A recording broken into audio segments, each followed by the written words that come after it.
तो students, previous video में हमने देखा था एक्सरसाइज 1.1 क्लास 11th का सेट्स का एक्सरसाइज 1.1 एनसीईआरटी का। आज हम लोग कुछ नए टॉपिक्स को कवर करेंगे। मीन्स आज हम लोग पढ़ने वाले हैं types of sets. Types of sets, sets कितने तरह के होते हैं इसको डीपली हम लोग समझेंगे। अगर इसका कॉन्सेप्ट आप समझ गए तो नेक्स्ट एक्सरसाइज आप बिना बताए कर सकते हो। बहुत ही इजी पार्ट है। तो आइए देखते हैं सेट्स होते कितने तरह के। सेट्स के बारे में हमने क्या देखा था उस दिन। Sets are the collection of well defined objects. जो भी वेल डिफाइंड ऑब्जेक्ट्स का कलेक्शन होगा उसी को हम सेट कह सकते हैं। मीन्स कोई भी ऐसा डेफिनेशन जो वेल डिफाइंड हो उसको हम सेट कह सकते हैं कलेक्शंस का। आज हम लोग टाइप्स इसके देखेंगे। तो बेसिकली हम लोगों को 6 टाइप्स देखना है, यहाँ पे पढ़ना है। तो आइए देखते हैं। देखिए, आप सेट को बहुत ही इजी वे में बहुत ही ठीक से पढ़िए, क्योंकि सेट थियरी जो है वो बेसिक कंसेप्ट से लेके लास्ट तक आपको क्लास 11th में ही पढ़ना है, और इसका यूज आपको कंपटीशन से लेके और एकेडमिक तक हर जगह मिलेंगे। तो इसके कंसेप्ट को यही समझिए। तो आइए देखते हैं। पहले बात करते हैं इम्पटी सेट। फर्स्ट सेट जो होता है उसको इम्पटी सेट कहा जाता है। एक टाइप है सेट का जिसको इम्पटी और नल सेट कहा जाता है। नाम से समझिए, इम्पटी मीन्स क्या होता है? खाली। नल मीन्स खाली। एक ऐसा सेट जो खाली हो, इम्पटी हो। खाली कब होगा? जब उसमें कोई एलिमेंट ही ना मिले, कोई उसका सदस्य हो ही ना। मीन्स उसकी डेफिनेशन तो दी जा सके लेकिन कोई उसमें एलिमेंट ना मिले। फॉर एग्जाम्पल, जैसे मैं कहूं कि आप अपने क्लास में उन स्टूडेंट्स का कलेक्शन बनाइए या उन स्टूडेंट्स को बाहर निकालिए जिनकी हाइट मोर देन 7 फीट है। आप अपने क्लास में उन स्टूडेंट्स को बाहर निकालिए जिनकी हाइट मोर देन 8 फीट है। मान लीजिए मैंने दे दिया। तो अब हमारी डेफिनेशन तो सही है बिल्कुल कि 8 फीट से ज्यादा वालों को निकालना है, बट आपको कोई ऐसा एलिमेंट मिलेगा नहीं। जनरली अगर एक्सेप्शनल छोड़ दें तो generally human beings more than 8 feet के कम ही मिलेंगे, नहीं मिलेंगे। तो ये क्या हो गया? इम्पटी सेट हो गया। या फिर हम कह दें कि ऐसे गधों को पकड़ कर लाइए जिनकी सींगे हैं। तो आप ढूंढते रह जाओगे, ऐसे गधे मिलेंगे नहीं जिनकी सींगे हो। सींग वाले गधे नहीं मिलेंगे तो वो क्या हुआ? इम्पटी सेट है। ऐसे कलेक्शन को हम क्या कहेंगे? इम्पटी सेट कहेंगे। डेफिनेशन बेसिकली इसकी क्या दे सकते हैं? Set which does not contain any element is called null set. ऐसा सेट जिसमें कोई एलिमेंट ही ना हो उसको क्या कहेंगे? नल सेट या इम्पटी सेट। फॉर एग्जाम्पल के लिए एक हम एग्जाम्पल लेते हैं, एक्स सच दैट एक्स। हमने इसको सेट बिल्डअप फॉर्म में लिखा है। एक्स हमने क्या कहा है? इस सेट में वो एलिमेंट बिलोंग कर रहे हैं एक्स। और एक्स कौन है? X is a man. X एक आदमी है लिविंग ऑन मून, जो मून पे रहता है, चंद्रमा पे रहता है। तो अभी तक कोई आदमी चंद्रमा पे रहता नहीं है, तो ये इम्पटी सेट हो गया। मीन्स चंद्रमा पे अगर लोग रहते तो कुछ एलिमेंट्स मिलते। ये डेफिनेशन तो वेल डिफाइंड है ये हमारा, बट इसमें कोई एलिमेंट मिलेगा नहीं, कोई रहता नहीं है चंद्रमा पे। तो ये क्या हो गया? नल सेट हो गया। इसको जनरली हम लोग फाई से डिनोट करते हैं। कैसे? फाई से, ग्रीक लेटर फाई से डिनोट करते हैं। अगर इसमें कोई एलिमेंट नहीं मिल रहा है तो हम इसको लिख देंगे इक्वल टू फाई। ठीक है। दूसरा एक और एलिमेंट एग्जांपल लेते हैं, मैथमेटिकल एग्जांपल लेते हैं। X such that x is a number and x not equal to x. X एक नंबर है। हमने एक कलेक्शन बनाया है जिसमें नंबर्स का कलेक्शन है, बट ऐसा ही नंबर हमको रखना है जो अपने इक्वल ना हो। तो कोई भी नंबर ऐसा नहीं होगा जो अपने इक्वल ना हो। जैसे 1 1 के इक्वल होता है, 2 2 के इक्वल होता है। ऐसा नंबर आपको ढूंढने से भी नहीं मिलेगा जो अपने ही इक्वल ना हो। तो ये क्या हो गया? इम्पटी सेट हो गया। जनरली हम लोग सेट को जानते हो, अगर रिप्रेजेंटेशन करना होता है ज्योमेट्रिकली तो एक सर्कल के अंदर रिप्रेजेंट करते हैं। सर्कल को सेट मान लेते हैं, सपोज कर लेते हैं, और उसके एलिमेंट्स को उसके अंदर रख के हम रिप्रेजेंट करते हैं। तो अगर हम इस सर्कल को सेट मान लें और इसको खाली छोड़ दिया हमने, इसमें कोई एलिमेंट ही नहीं है, तो इसको इम्पटी सेट कहेंगे। नोट, एक बात यहां नोट करने वाली है, जो कंफ्यूजन होने वाला है मैं अभी क्लियर कर देता हूं। अगर ऐसे करली ब्रैकेट के अंदर 0 लिखा है, 0 is not a null set, ये नल सेट नहीं होगा। ये ध्यान रखिएगा, 0 is not a null set. It is because it has one element namely 0। क्योंकि इसमें तो एक एलिमेंट है, क्या? 0। 0 एक नंबर है, इंटीजर है, और 0 इसमें बिलोंग कर रहा है, एक एलिमेंट मिल गया, तो फिर ये नल खाली कैसे कहा जाएगा? तो ये नल सेट नहीं है, ये ध्यान रखिएगा। 0 is not a null set. अब बात करते हैं दूसरे सिंगलटन सेट की। सिंगलटन सेट किसको कहेंगे? A set consisting of single element is called singleton set. एक ऐसा सेट जिसमें सिंगल एलिमेंट मिले उसको सिंगलटन कहेंगे। एक ऐसा सेट जिसमें सिंगल एलिमेंट मिले उसको सिंगलटन सेट, एकल समुच्चय कहते हैं। हिंदी में एकल समुच्चय, इंग्लिश में सिंगलटन सेट। इसको रिक्त समुच्चय कहा जाता है हिंदी में। तो सिंगल एलिमेंट वाले को सिंगलटन सेट मीन्स अगर आप ध्यान से नाम भी पढ़ लो तो भी आप बता सकते हो कि उस सेट का टाइप क्या होगा, उसकी डेफिनेशन क्या होगी। जिसमें सिंगल एलिमेंट, सिर्फ एक एलिमेंट कंसिस्ट करता हो, उसी को हम क्या कहेंगे, सिंगलटन सेट। एग्जाम्पल के तौर पे देख लीजिए, जैसे हमने एक ब्रैकेट के अंदर जीरो लिस्टेड कर दिया, लिस्टेड फॉर्म में, रोस्टर फॉर्म में लिख दिया, जीरो एक ही एलिमेंट लिखा है ना, तो ये सिंगलटन सेट हो गया। b इज इक्वल टू हमने एक और डिफाइन किया, x such that x is an even prime number. अब हमने यहां पे डिफाइन क्या किया है, x, और x है क्या, एक इवन प्राइम नंबर है। तो आप पूरे नंबर सिस्टम में ढूंढ लो, एकमात्र ऐसा नंबर है जो इवन भी होता है, प्राइम भी होता है। इवन प्राइम कौन है, 2 है। तो ये सिंगलटन सेट हुआ, दूसरा कोई नहीं मिलेगा इसमें। अब जैसे एक सेट हमने बना लिया, उसके अंदर गॉड लिख दिया, तो आपने सुना ही होगा गॉड इज वन, भगवान तो एक ही है, तो ये सिंगलटन सेट हो गया। अब बात करेंगे फाइनाइट सेट की। तो फाइनाइट सेट क्या होते हैं, फाइनाइट मीन्स क्या होता है, फाइनाइट मीन्स क्या होता है, जो काउंटेबल उसको फाइनाइट, परिमित हिंदी में कहा जाता है। तो जो काउंटेबल होता है उसको क्या कहते हैं, फाइनाइट। मीन्स यहां मतलब है हमारा नंबर ऑफ एलिमेंट्स से। किसी कलेक्शन में अगर नंबर ऑफ एलिमेंट्स या तो जीरो है, या तो एक भी नहीं है, नल है, या तो फिर उसमें जो नंबर ऑफ एलिमेंट्स हैं उनको काउंट किया जा सके, फाइनाइट है, तो उसको कहेंगे finite set. A set which is empty or consist of definite number of elements is called finite set। बात समझ में आई। फाइनाइट सेट किसको कहेंगे, जिसमें फाइनाइट नंबर ऑफ एलिमेंट्स हो उसको फाइनाइट सेट कहेंगे, या तो एम्प्टी हो या तो फाइनाइट नंबर ऑफ सेट्स हो जिसको काउंट किया जा सके। फॉर एग्जांपल 1 2 3 ये काउंट हो जा रहे हैं, इनको फाइनाइट सेट बोलेंगे।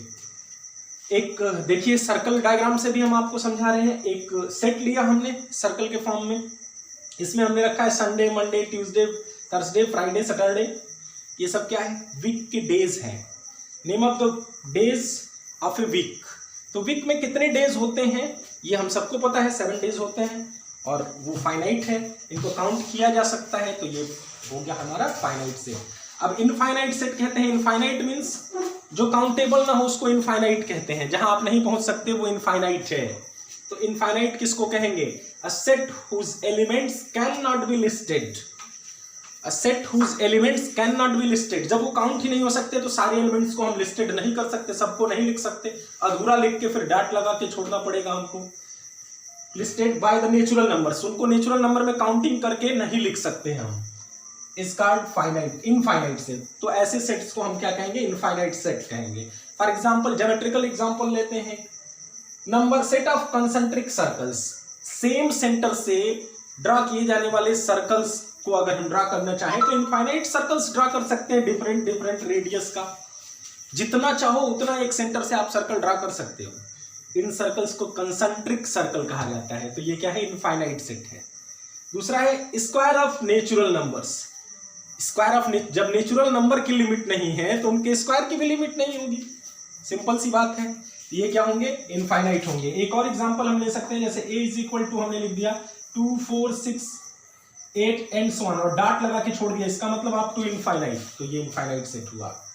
अब बात करते हैं ये समझ में आ गया होगा आपको, इक्विवेलेंट सेट। यहां समझने वाली बात है, दोनों में ध्यान से समझिएगा, equivalent set and equal sets. Equivalent sets क्या होते हैं, two finite sets are equivalent, two finite sets are equivalent if their cardinal numbers are same. Means दो सेट को आप इक्विवेलेंट तभी कह सकते हो जब दोनों में नंबर ऑफ एलिमेंट्स सेम हो। यहां ध्यान रखना, कार्डिनल नंबर से मतलब है means number of elements same होने चाहिए। जैसे दो परिवार हैं, दो परिवार में 5-5 सदस्य हैं, तो दोनों परिवारों का अगर कलेक्शन हम अलग अलग बनाएंगे तो दोनों क्या होंगे, इक्विवेलेंट सेट होंगे, क्योंकि दोनों में number of family members equal हैं। ऐसे बहुत सारी चीजें ले सकते हैं, जैसे एक क्लास के 2 सेक्शन हैं, दोनों में 40-40 स्टूडेंट्स हैं, स्टूडेंट्स डिफरेंट हैं। जैसे मान लो एक क्लास 11th ले लिया हमने और एक क्लास 9th ले लिया, दोनों में 40-40 स्टूडेंट्स हैं, तो दोनों क्लास का जो कलेक्शन होगा उनको कहा जाएगा दीज आर इक्विवेलेंट सेट्स, क्योंकि नंबर ऑफ एलिमेंट्स इक्वल है दोनों में। नंबर ऑफ एलिमेंट्स से सिर्फ मतलब होता है, इसमें एलिमेंट्स सेम है कि नहीं इससे नहीं मतलब है। For example A is equal to A B C, B is equal to 3 4 5, ये दोनों में कितने एलिमेंट्स हैं? 3 एलिमेंट्स हैं, इसलिए ये दोनों क्या होंगे? इक्विवेलेंट सेट होंगे। फॉर एग्जाम्पल जैसे देखिए हमने 2 कलेक्शन बनाया, इसमें 3 कैंडल्स दिया हमने, इसमें 3 मैंगोज ले रखे हैं हमने। नंबर ऑफ एलिमेंट्स दोनों में सेम है, इसमें 3 कैंडल्स हैं, इसमें 3 मैंगोज हैं, बट दोनों में नंबर ऑफ एलिमेंट्स तो सेम है, तो ये क्या होंगे? इक्विवेलेंट सेट होंगे। और लास्ट अब हम लोगों का है इक्वल सेट्स। इक्वल सेट्स किसको कहेंगे? इक्वालिटी हमेशा 2 के बीच में होती है, 3 के बीच में होती है, मोर देन 1 मींस इक्वालिटी की बात जहां भी आती है वहां उसका मतलब होता है कि हम कंपैरिजन कर रहे हैं, कंपेयर कर रहे हैं 2 चीजों को। तो 2 चीजें कंपेयर होंगी तो या तो इक्वल होती हैं या अनइक्वल होती हैं। अनइक्वल होती है तो एक लेस होगा, एक ग्रेटर होगा, एक ग्रेटर होगा, दूसरा लेस होगा, और या तो फिर दोनों में नंबर इक्वल होंगे। तो यहां पे इक्वल सेट्स का मतलब क्या हुआ? 2 कलेक्शन हमको बनाना है और दोनों ही इक्वल तब कहे जाएंगे जब दोनों में एग्जैक्टली सेम एलिमेंट्स होंगे। 2 sets A and B are said to be equal if they have exactly the same elements. We write it A equal to B. Otherwise sets are said to be unequal. Means अगर exactly same elements हैं, यहाँ पे बात थी कि number of elements same थे, यहाँ पे एग्जैक्टली सेम एलिमेंट भी होने चाहिए। अगर यहाँ ए बी सी है तो यहाँ भी सी बी ए या ए बी सी या बी ए सी ही होना चाहिए। एलिमेंट टू एलिमेंट, एक एक एलिमेंट दोनों में सेम होने चाहिए, तब उसको इक्वल कहेंगे। Otherwise these are called unequal sets. For example A is equal to A B C D, B is equal to C B D A. देखिए मैंने पहले दिन ही बताया था आपको स्टार्टिंग वीडियो में कि एलिमेंट्स किस ऑर्डर में है ये मायने नहीं रखता है सेट के कंडीशन में। किसी भी ऑर्डर में रख सकते हो आप, किसी को पहले किसी को बाद में, बस रिपीट नहीं करना होता है। तो ए इसमें है, इसमें भी है, बी इसमें है, इसमें भी है, सी इसमें है, इसमें भी है, डी भी दोनों में है। अब दूसरी तरफ से मैच कर लेते हैं, इस ए के सभी एलिमेंट बी में मिल गए, अब बी के सभी एलिमेंट ए में देख लेते हैं, सी भी है, बी भी है, डी भी है, ए भी है। मीन्स दोनों के सभी एलिमेंट एक दूसरे में हैं, तो ये दोनों इक्वल सेट्स होंगे। फॉर एग्जांपल जैसे हमने यहाँ पे दिखाया है, एक सेट में एक कलेक्शन हमने बनाया 3 कैंडल्स का, दूसरे में भी सेम टाइप के 3 कैंडल्स का, तो दोनों के एलिमेंट्स एग्जैक्टली सेम है, तो इनको कहेंगे इक्वल सेट्स। क्या कहेंगे? Equal sets. अब इसके बाद आइए अब कुछ एग्जांपल्स कर लेते हैं जो हमने पढ़ा उसके बेसिस पे। आपको बताना है किस टाइप का ये एग्जाम्पल लिखा है, वो किस टाइप, जितने टाइप्स हमने बताया उसमें किस टाइप का ये है। फर्स्ट है a equal to x such that x less than 1 and x greater than 3। एक ऐसा नंबर आपको चूज करना है, मतलब ये ऐसे नंबर्स को डिफाइन कर रहा है जो 1 से लेस है और 3 से ग्रेटर है। ऐसा हो सकता है क्या कि कोई नंबर 1 से छोटा हो और 3 से बड़ा हो? बिल्कुल नहीं हो सकता। तो ये किस टाइप का होगा? इसको हम कह सकते हैं नल सेट और एम्प्टी सेट। ये नल और एम्प्टी सेट है। दूसरा है A B is equal to T P Q R S और A E I O U B is equal to, इन दोनों में क्या रिलेशन है? तो सबसे पहले 2 सेट है तो हमको कंपैरिजन करना है, या तो इक्विवेलेंट होंगे, या तो इक्वल होंगे, या तो अनइक्वल होंगे। तो ये इक्विवेलेंट ही दिख रहे हैं, इक्वल तो दिख नहीं रहे हैं, अनइक्वल है। तो इक्विवेलेंट चेक कर लेते हैं, 1 2 3 4 5, दोनों में 5 एलिमेंट्स हैं। Number of A is equal to elements in A equal to number of elements in B is equal to 5, hence these are equivalent set. ये क्या है? इक्विवेलेंट सेट्स हैं। अब इसमें देखिए कौन कौन से इक्वल सेट्स हैं, ये आपको आइडेंटिफाई करना है। ए बी सी डी, इसका इक्विवेलेंट कोई इक्वल कोई दिख रहा है? बिल्कुल नहीं, मुझे तो नहीं दिख रहा। बी का इक्वल कोई दिख रहा है? X such that x is a multiple of 10, आपको ये दिख रहा होगा ई, बट ये है नहीं। क्यों नहीं है? 10 का मल्टीपल 15 नहीं होता है, 10 का मल्टीपल 25 नहीं होता है, तो ये नहीं हो सकता। तो पहले और दूसरे का कोई इक्वल सेट इसमें नहीं प्रेजेंट है। सी का देख लेते हैं, 2 4 6 8 10, और डी है x such that x is a positive even integer less than or equal to 10। तो 10 से लेस पॉजिटिव इंटीजर्स यही तो होते हैं, 2 4 6 8 10। तो हम यहाँ पे कह सकते हैं in this case C is equal to D. ये हमारा एग्जाम्पल हुआ। अब आगे के क्वेश्चंस आप खुद करने की कोशिश करेंगे। नेक्स्ट वीडियो में फिर मिलते हैं, बाय।